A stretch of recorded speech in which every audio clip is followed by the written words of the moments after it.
अस्सलाम वालेकुम, welcome back to direct impact. अगर आपने अभी तक इस चैनल को सब्सक्राइब नहीं किया तो जल्दी से इस चैनल को सब्सक्राइब कर लीजिए, बेल आइकन दबा लीजिए ताकि आने वाली लेटेस्ट अपडेट्स और ड्रामा रिव्यूज़ सबसे पहले आप लोगों तक पहुंच सकें।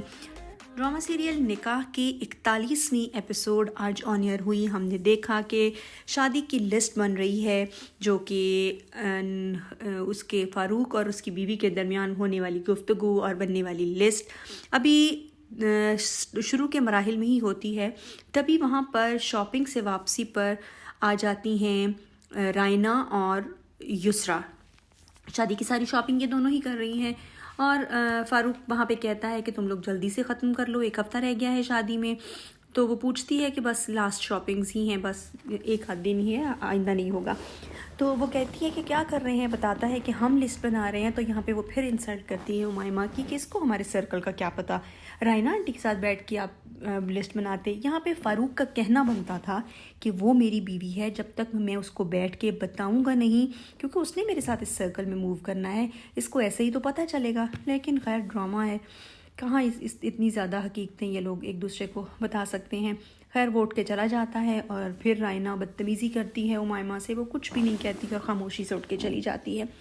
और यहाँ पे होता ये है कि नदीम फ़ोन पे किसी से बात कर रहा होता है और वही शख्स जो उस दिन अंगूठी देते हुए नदीम के पीछे खड़ा था जब रायना ने उसको अंगूठी दी थी, वो आता है इसके पास और कहता है मैं जानता हूँ तुम और रायना एक लड़की को ट्रैप कर रहे हो, मुझे मेरा हिस्सा दे दो वरना मैं तुम्हारी पोल खोल दूँगा। वो उसको डांटता है, डराता धमकाता है और वहाँ से चलता कर देता है। लेकिन अब वो चूँकि लालच आ चुका है नासिर नामी उस शख्स के दिल में, अब वो कुछ तो करेगा और ऐसे ही होता है। वो जब देखता है कि नदीम मेरे हाथ नहीं आ रहा तो वो फिर कुछ और सोचना शुरू कर देता है। और यहाँ पे फ़ारूक साहब बताते हैं हमदान को कि नूर के घर वालों ने खुद ही जवाब दे दिया है, कहीं तुमने तो नहीं मजबूर किया उसको। लेकिन उसका जवाब बहुत अच्छा था यहाँ पे कि ना तो इस रिश्ते के होने में मुझे कोई खुशी थी और ना ख़त्म होने में कोई खुशी है, इसलिए मेरे लिए अहमियत नहीं रखता। और दूसरा मैं वजाहतें नहीं दूंगा। सारी बात है वो सच्चा है, उसको क्या ज़रूरत है इस तरह की झूठी बातों को दिल पे लेने की। खैर फ़ारूक जो है समझदार आदमी है और उसके दिमाग में आता है कि शादी के माहौल है, मैं अपने बच्चों पे इस तरह नाराज़गी शो ना करूं, अच्छे माहौल में शादी हो। और यहाँ पे ज़ैनब शबीर जो हैं उनका दिल जो है वो मोम हो रहा है हमदान के लिए, फीलिंग्स पैदा हो रही हैं, वो उसकी बातों को सोचे जा रही है। और आफ्टर ऑल लड़की है और वो एक अच्छा इंसान है, उसकी तरफ उसका झुकाव बढ़ रहा है।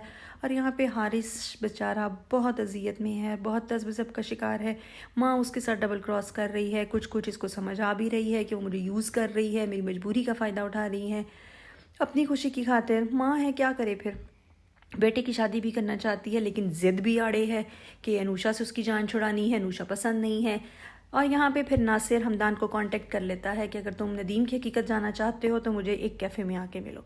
नदीम को जब पता चल गया कि उसके बारे में कोई सच्चाई है जो सामने आ रही है, इसको चाहिए था अपने बाप को साथ लेता और फिर जाता, बेवकूफ़ नहीं गया। यहाँ पे खैर से हारिस की अम्मा एक दफ़ा फिर नाश्ते में बुला लेती हैं बहू बेगम को, और हारिस जो है बेचारा मजबूरी का नाम शुक्रिया बैठा हुआ है ज़बरदस्ती। और वो खुद ही प्लान कर लेती है कि हम लंच भी करेंगे साथ, शॉपिंग भी करेंगे। तो वो कहता है आई एम सॉरी मुझे तो काम है। तो लड़की बहुत स्ट्रेट फॉरवर्ड है, वो कहती है शॉपिंग हम कर लेंगे, लंच पे हम इसको इनवाइट कर लेंगे, ये आ जाए। वो भी राज़ी हो जाता है। लेकिन मज़ा उस वक्त आता है जिस वक्त खैर से हारिस की माँ को मुंह तोड़ जवाब मिलता है। और यहाँ पे खैर से अम्मू का पता चलता है इसको कि वो आई हैं घर पे, तो वो ऑफिस छोड़ के आ जाती है। अम्मू कहती है मैं तुम्हें इनवाइट करने आई हूँ अनुषा की शादी के लिए, और वो बहुत अच्छा जवाब देती है वहाँ मेरे लिए कोई उदास नहीं बैठा हुआ, किसी को मुझसे मोहब्बत नहीं है, मेरा इंतज़ार नहीं है, मुझे नहीं जाना। वेरी नाइस, बिल्कुल नहीं जाना चाहिए, क्योंकि उसको अंदाज़ा तो है कि उसका बाप ही इतना बदतमीज़ है तो इसको नहीं जाना चाहिए वहाँ पे। अब फुप्पो की वजह से उसको बर्दाश्त कर रही है तो ठीक है, लेकिन जाना नहीं चाहिए। और खैर से यहाँ पे हारिस की अम्मा के साथ बहुत अच्छा हुआ जब वो कहती है कि मम्मा की मर्ज़ी का लंच ऑर्डर करने की क्या ज़रूरत है, हर वक्त तुम मम्मा ही करते रहते हो, तो अपनी भी कोई पसंद है या नहीं। हारिस की अम्मा को मज़ा तो बड़ा आता है, समझ तो आ रही है क्योंकि ये खुद लेके आ रही हैं इसको, बोलती कुछ नहीं है। और यहाँ पे फ़ारूक साहब दुखी बैठे होते हैं और वहाँ पे हमदान आ जाता है तो कहता है कोई ताना देना रह गया था जो तुम आए हो। तो कहता है एक बुरी खबर लेके आया हूँ। वो जब पूछता है तो बताता है कि फ़ारूक के बारे में, उसमें नदीम के बारे में पता चला है, वो ऑलरेडी 2 टाइम्स मैरिड है। और ये सब कुछ युसरा और रायना सुन लेते हैं। बस फिर क्या है, युसरा को तो पूरा ट्रेन कर चुकी है रायना, وہ شروع ہو جاتی ہے بدتمیزی بھائی سے بھی. اس کو تو عادت پڑ چکی ہے, باپ سے اتنی بدتمیزیاں کرتی ہے, امائمہ سے اتنی کرتی ہے, آج بھائی کو بھی اس نے رگڑ دیا اور باپ چپ کر کے بیٹھا ہوا ہے خیر سے. اور رائنا نام پوچھ لیتی ہے کہ کس نے بتایا, اس کو سامنے لے کے آؤ, اور پھر بالا ہی بالا اس کو پیسے دے کے تو مکرا دیتی ہے. تو باپ کہتا ہے ہاں ٹھیک ہے, اس بندے کو سامنے لے کے آؤ, ہم میرے سامنے آ کے ثبوت دے. اور یہاں کتنا اسٹوپڈ ایکٹ یہ اس کی ہمسائی نے کرایا ہے, انوشا کی ہمسائی نے کرایا. پزا والا پزا دینے آتا ہے, کہتا ہے مجھے پانی پلائیں, اور انوشا کے پیچھے ایک گھر میں گھس جاتا ہے. انوشا کو چاہیے تھا کچن میں جو بھی سامان تھا پکڑتی اور پکڑ کے اس کا سر پھاڑ دیتی, اور اس کو خیر وہ چیختی چلاتی ہے, برا بھلا کہتی ہے, لیکن وہ جانے کا نام نہیں لے رہا ہوتا. تو خیر سے انور جو ہمسائی کا بیٹا ہے وہ اور ہمسائی اندر آ جاتے ہیں, اس کو بڑا بچاتے ہیں جناب, بڑا سین کریٹ ہوتا ہے وہاں پہ. اور وہ کہتی ہیں ہم تمہارے اپنے ہیں, تم سمجھو نہ سمجھو, ہم نے تمہاری جان بچا لیا. میرے بیٹے کو تو پہلے سمجھ لگ گئی تھی کہ پیزے والے کی بائک کھڑی ہے, وہ خود کہاں چلا گیا, تو ہم فوراً تمہارے گھر آ گئے. پیزا والا کہیں اور بھی جا سکتا تھا. لیکن بہرحال مجھے لگتا ہے اس ہمسائی نے ہی کرایا. یہاں پہ پھر فاروق اس ناصر نامی شخص کو بلواتا ہے, اور وہ فاروق کے سامنے آ کے مکر جاتا ہے.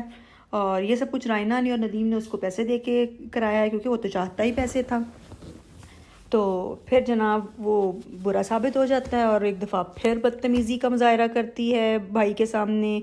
وہ صرف امائمہ اس کا ساتھ دیتی ہے کہ یہ بچہ غلط نہیں ہے, اس کو کیا ضرورت ہے جھوٹ بولنے کی, اپنی بہن کی پسند کو برا بھلا کہنے کی. اس لڑکے نے جھوٹ بولا ہوگا, ہمیں اپنے بیٹے پہ یقین کرنا چاہیے, نہ کہ اس کسی غیر انسان پہ. لیکن امائمہ بھی بدتمیزی کرتی ہے, سوری رائنا بھی بدتمیزی کرتی ہے, یسرا بھی کرتی ہے. وہ بیچارہ بے بس کھڑا رہ جاتا ہے, اور وہ رائنا جو ہے وہ کہتی ہے امائمہ تو تمہارا ساتھ دے گی, انوشا کی شادی تم سے کرانا چاہتی ہے. اتنی بدتمیزی, اتنی بدتمیزی. وہ جب کہتا ہے آپ پلیز دخل نہ دیں, تو فاروق اس کو ہی ڈانٹ دیتا ہے بیچارے کو. اب چاہیے یہ کہ یہ لڑکا سراغ لگائے ندیم کا, اور اس کی اصلیت جو ہے ثبوت سمیت اپنے باپ کو دکھائے, اور پھر باپ کو پتہ چلے کہ کون صحیح ہے اور کون غلط ہے. رائنا کا پردہ کب فاش ہوگا؟ 40 ایپیسوڈ گزر گئے اور ایک عورت اتنی فضول ایکٹنگ کر رہی ہے, اتنی دنیا کو بیوقوف بنا رہی ہے, کسی کو پتہ نہیں چل رہا واٹ از دس یار. اور فاروق بیوقوف بن رہا ہے, وہ بنا رہی ہے. اور نیکسٹ ایپیسوڈ کا ہم نے پری کیپ دیکھ لیا ہے, وہاں پہ بھی رائنا جو ہے وہ کامیاب ہو گئی ہے امائمہ کو برا بھلا کہلانے میں, اور فاروق اس کو بلیم کر دیتا ہے کہ تم نے بھڑکایا ہے ہمدان کو, تم انوشا کی شادی اس سے کرانا چاہتی ہو, لیکن میں تمہیں کامیاب نہیں ہونے دوں گا, دس اینڈ دیٹ.